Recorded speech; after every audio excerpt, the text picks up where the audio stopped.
So what is it like to work with a professional genealogist? What's that experience like for the client? For the client, it's important because we're professional. A lot of people will assume that we already understand what is known about their family. But we rely very much on you, the client, to provide us with what you already understand.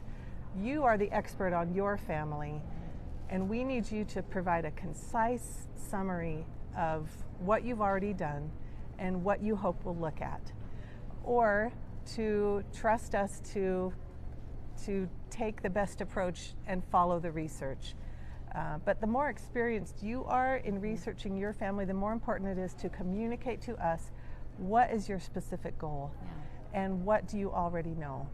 I think that's the most important thing to understand. And to set clear expectations about what you hope we will accomplish. Because typically in a project, if someone comes in and wants their whole family tree built, that's multiple projects. That's not just one project. So working on a family line is a little more typical, right? Where you might work on just one line or just a couple goals with each project, because they do take time. They do take time. And we are still human. We are not computers that we just push a button and we provide your family tree already complete. We have to search the records just like anyone else. And if you bring us a big family tree and just want us to verify it, it's not as simple as putting it into a computer and having it compare with the correct family tree and tell you where your errors are.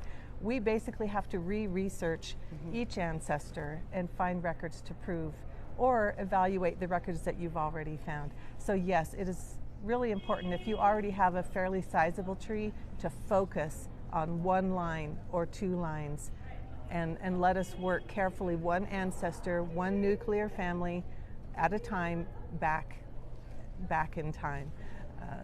That makes sense. That does, because if it's really large, we can't just assume that everything's accurate. You might think your great-great-great-grandparents are the right ones, but we got to make sure. Otherwise, we're connecting you to the wrong tree. We always have to zero in on one ancestor at a time. That's perfect. So we also